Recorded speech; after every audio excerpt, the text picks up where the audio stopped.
تو نامکمل یہ ہوتی ہے کہ آپ کو بس اندازہ ہو لیکن معلوم نہ ہو. مکمل یہ ہوتی ہے کہ ہاں آپ کو معلوم ہے. تو ایک اور نامکمل کی مثال یہ ہو سکتی ہے کہ آپ کو معلوم ہے کہ کچھ کیا ہے لیکن یہ نہیں معلوم کہ کیا کیا ہے. تو جس طرح ووٹ ڈالا ہے لیکن یہ نہیں معلوم کہ کس کو ووٹ ڈالا ہے، تو اس کو بھی نامکمل کہیں گے. تو اگر آپ کیا بیک وقت کام نہیں ہو رہا، ایک ہی وقت پہ دونوں ووٹ نہیں ڈال رہے، کچھ عرصے سے ڈال رہے ہیں، کچھ وقفے سے ڈال رہے ہیں، لیکن آپ کو نہیں معلوم کہ کیا ووٹ ڈالا ہے، کیسے ڈالا ہے، تو بس کہتے ہیں نا فار آل انٹینٹس اینڈ پرپزز، یعنی کہ ہر حساب سے وہ اس کو بیک وقت ہی سمجھا جاتا ہے. تو بیک وقت میں یہ آ جاتا ہے کہ معلومات آپ کو آپ کے پاس معلومات ہیں کہ دوسرے نے کیا کیا. یہ بیک وقت کو الگ کر دیتا ہے اس سے ترتیب وار سے. اگر معلومات ہیں ترتیب وار، اگر نہیں معلومات بیک وقت ہے. جس طریقے سے بھی کریں آپ، جتنے بھی زیادہ ٹائم میں آپ کریں. اور تیسرا کوآپریٹو ورسز نان کوآپریٹو، یعنی کہ یا اتفاق کے اوپر یا مقابلے کے اوپر یہ چل رہا ہے سلسلہ. جو میدان ہے اس میں آپ یا مقابلہ کرنے آئے ہیں یا ایک دوسرے کا ہاتھ بٹانے آئے ہیں. تو عام طور سے یہ جو کوآپریٹو ہے یہ ذرا کم، گیم تھیوری اس پہ بھی کافی اس پہ کام کرتی ہے، کیونکہ کوآپریٹو میں بھی الگ الگ پے آفس ہو سکتے ہیں، الگ الگ نتائج ہو سکتے ہیں.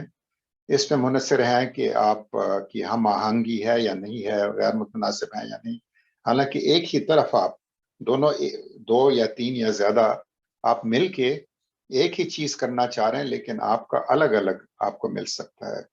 مثلاً کوئی کمپنی ہے، وہ کانٹریکٹ جیت لیتی ہے کوئی، تو ظاہر ہے جو کمپنی کا وائس پریزیڈنٹ ہوگا اس کو زیادہ اس کا پیسہ ملے گا، زیادہ معاوضہ ملے گا بنسبت اس کے جو کوئی بیٹھا ہوا ہے نیچے کلریکل ورکر ہے، کلرک ہے، اس سے زیادہ.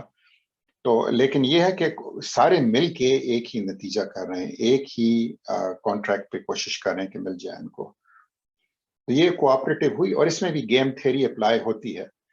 لیکن نان کوآپریٹو جہاں پہ آپ کا مقابلہ ہے وہ سب سے زیادہ عام ہے حالات میں، اور اس میں گیم تھیوری آپ بھی اس حساب سے شاید زیادہ استعمال کریں گے کہ آپ کو کیا سانحہ عمل استعمال کرنا ہے جبکہ کمپیریٹو سچویشن ہو، مقابلے والی ہو. اس میں یہ بھی ہو سکتا ہے کہ آپ یہ فیصلہ کریں کہ آپ کے لیے بہترین یہ ہے کہ آپ تھوڑا سا بدل دیں اس کھیل کو، گیم کو، اور اس کو کوآپریٹو بنانے کی کوشش کریں. یہ بھی آپ کر سکتے ہیں زندگی میں، اور یہ بلکہ بڑی کہیں گے نا کہ اس کے اوپر کامیابی کا ایک بڑا یہ بھی ایک عنصر ہے کہ آپ لوگوں کو اپنی طرف لا سکیں، آپ کوآپریشن میں، کوآپریٹو نیٹ ورکس میں ڈال سکیں. تو اس حساب سے کوآپریٹو نان کوآپریٹو ان میں کچھ ہوتا ہے، تبادلہ ہو سکتا ہے، لیکن یہ دو الگ اقسام ہیں اصولی طور پر، کہ ایک کے تھوڑے الگ رول ہیں اور دوسرے کے الگ.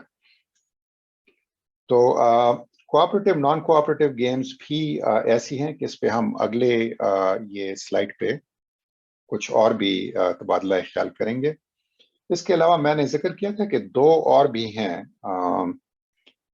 اقسام جو کہ اتنی اس طرح بڑی عام اور میجر نہیں ہے جتنی یہ تین ہیں، لیکن بہرحال ہیں کہ گیم کو ڈیفائن کرتی ہیں. اس میں انفارمیشن کی بات ہو رہی تھی، معلومات کی، پرفیکٹ ورسز نان پرفیکٹ. تو یہ بھی ایک عنصر ہے جس کے حساب سے آپ کہہ سکتے ہیں کہ یہ گیم کی بھی ایک قسم ہے. ایک گیم میں آپ کے پاس پرفیکٹ انفارمیشن ہے، آپ کے پاس مکمل معلومات ہیں، دوسرے میں آپ کے پاس نہیں ہے مکمل معلومات، آپ کے پاس پارشل ہے، کچھ معلومات ہیں یا ہیں ہی نہیں.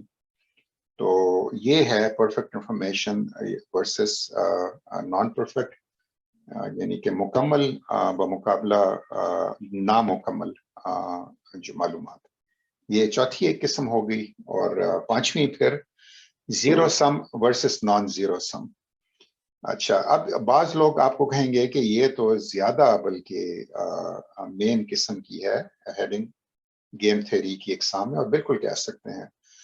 تو اس میں بھی ہم آگے بات کریں گے، لیکن زیرو سم میں یہ ہے کہ جو پے آف ہے آپ کا، ٹھیک ہے، ایک کچھ پیسے پڑے ہوئے ہیں، تاش آپ کھیل رہے ہیں جس میں ایک طرف کوئی انعام ہے اس کا، اور یہ انعام جو ہے یہ محدود ہے، ایک خاص حد تک ہے، یہ نہیں کہ بڑھے گا یا کم ہوگا۔